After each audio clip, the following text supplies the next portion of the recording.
Have you had trouble in the past, or maybe currently, with knowing when to use words that have similar sounds? So you have two words, they might even be spelled similarly and sound similarly.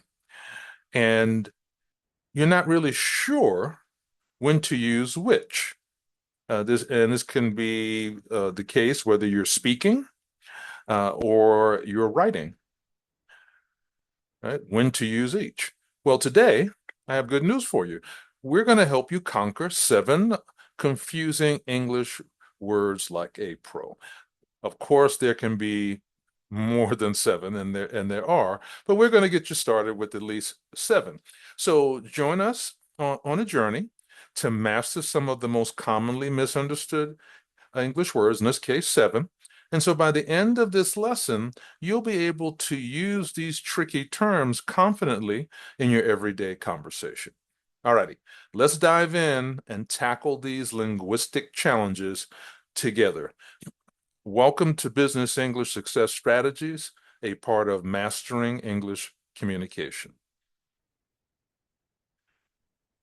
So learning English involves making mistakes, all right? And when to use a particular word is part of that, all right? That's why we're having this lesson, when to use which word and how. And so we want to make sure that we understand how to identify our mistakes, the pronunciation, when to use them grammatically, and add them to the vocabulary, right? And one good thing is it's much, much, much, much easier than you think. Research shows us that consistent practice and exposure to native speakers will help. And guess what? I'm a native speaker. But it's also crucial just in general for effective language acquisition, right? So set a goal for yourself that you're going to get these seven words down and use them in your everyday English conversations. So first up, affect versus effect. So I will be the first one to tell you, even as an English speaker, if someone's using these words, they're going to sound similar. So it's really about the context when you're listening. But they actually have two different meanings. And so when you're writing, you want to be clear as well. And so here we go. Affect with an A means to influence or impact something or someone. For example, cold weather will affect the crops. Effect refers to the result of a particular action or circumstances. For example, the effect of the cold weather on the crops was devastating. So let me go through this again. The cold weather will affect the crops. Here, affect is a verb and it describes the impact of the cold weather on the crops. But the effect of the cold weather on the crops was devastating. Now, in this case, the effect is a noun and refers to the result of the cold weather. And just a little trick for you. Another way to think about it is to use the phrase effect starts with an E and action starts with an A. In other words, affect, right? And as a verb. This little trick can help you remember that affect is a verb that describes an action or influence. Now, with that being said, you really want to understand how to use these, listen to English speakers that are using the language correctly, because even as a native speaker, sometimes people will make a mistake on when to use these. But you, as someone who's acquiring the language as an adult, you actually have the benefit of learning it correctly.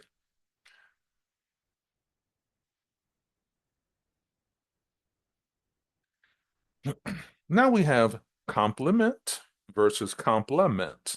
Right, sounds similar, doesn't it? Okay, so that's no accident. So compliment is expressing praise or admiration for someone or something. Complement is about something that completes or enhances something else. Now, these words, once again, are often confused by even an English speaker, right? Because we use the language every day. So, we understand what each other is saying, but you have the benefit of learning it correctly. So let's just have a couple of examples. Uh, a compliment is when you express praise or admiration for someone or something.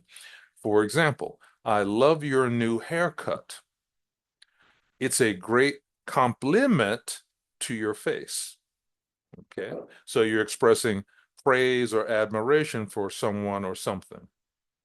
On the other hand, a compliment refers to something that completes or enhances something else. For instance, the wine complemented, let me repeat it, the wine complemented the meal perfectly. In this case, the wine enhances the meal, making it more enjoyable. Right. Now, if you find this information useful so far, please give us a like. Thank you.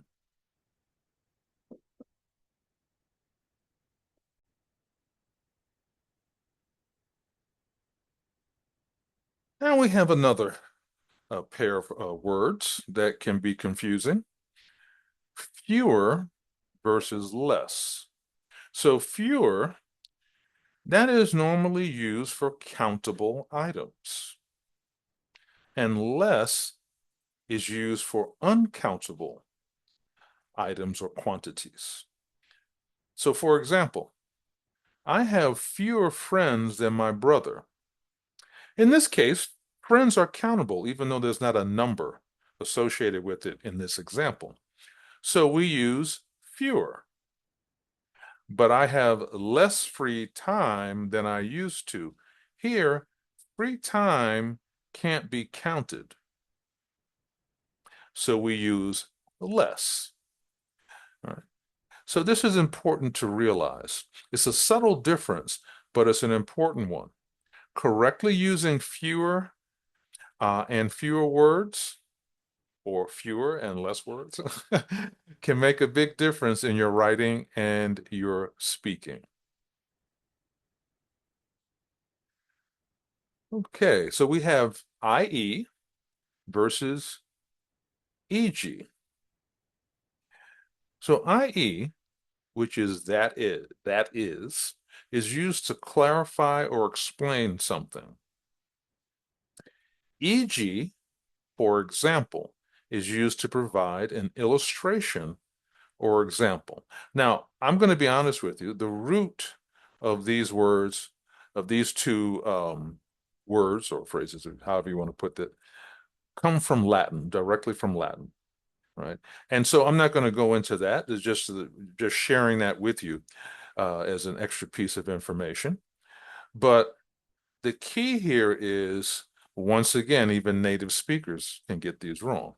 For instance, I love reading books, i.e., fiction and nonfiction. So in this case, it provides a clarification of the types of books being referred to, fiction and nonfiction. Next we have, but I love reading books. Example, or for example, Harry Potter and the Lord of the Rings. Here, e.g. is providing specific examples of books, right? So one is used to clarify or explain something, that is i.e. e.g. is used to provide an illustration or example.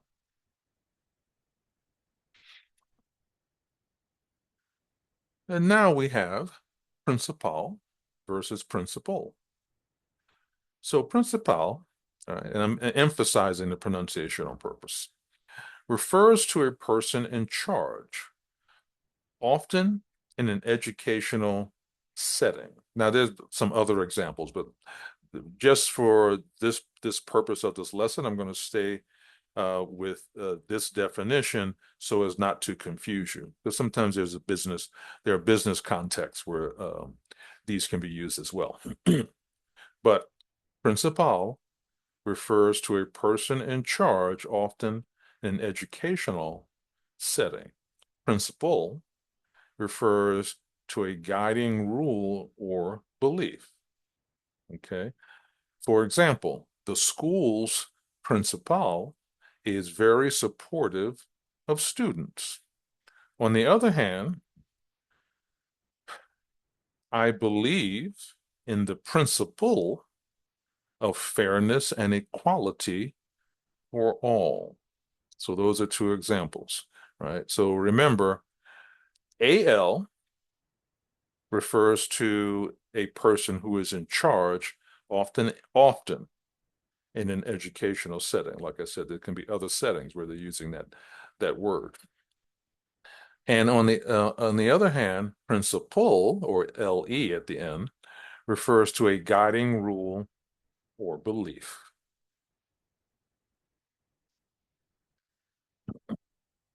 Now, stationary versus stationary sounds very similar. And once again, English speakers will say them and they will sound the same to you. So it's the context. Stationary refers to something that is not moving. Stationary refers to materials used for writing. Okay.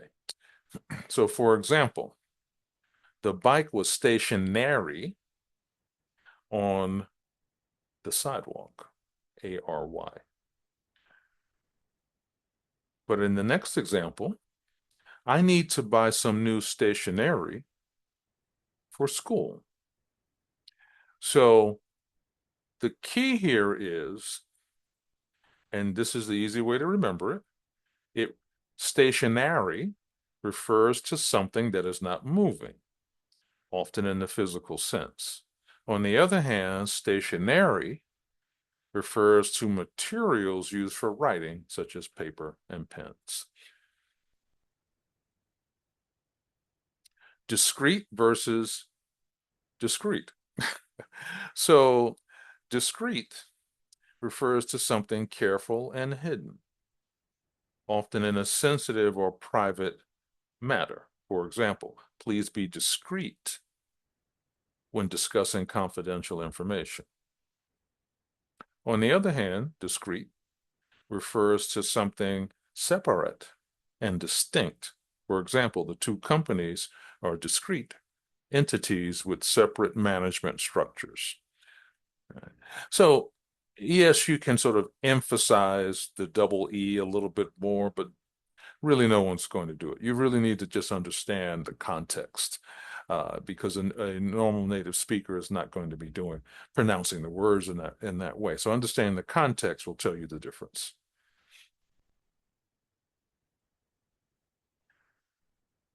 So practice becomes key. You want to identify these words or any words where there's confusion, right? I'm giving you an example of 7. You want to analyze and determine the correct usage based on the situation, right? And slowly bring these in to your vocabulary, add them to your vocabulary and grammar toolkit, and then apply them. Use the word correctly in your own sentences, and then check your usage and learn from any mistakes. But common mistakes to avoid. Remember, in the case of the lesson here, affect is a verb. Effect is usually a noun. Confusing less and fewer. Use fewer for countable items, less for uncountable items. And mixing up IE versus EG. IE clarifies, EG provides examples. And then swapping principal for principle. Principal is a person, principle is a rule.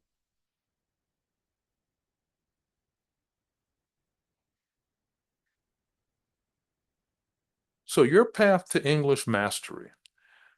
And I started with this, and I'm going to start our wrap up with this. Practice regularly. Incorporate these new words into your daily conversations and writing. Seek feedback. Ask native speakers or teachers or tutors to review your usage. Be curious. Continue exploring and learning new challenging words. I do almost every day. All right. So I'm actually giving you advice that I put into practice for myself. And then celebrate your progress. Every new step forward in your new language or languages is something to be celebrated. Remember, the vast majority of us only speak one language. And when I say the vast majority of the people on the planet.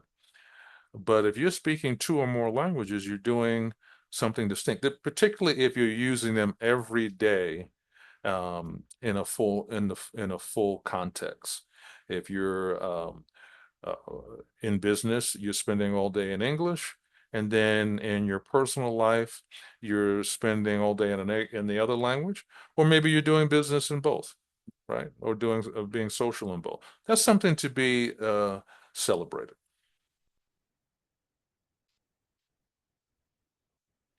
So thank you.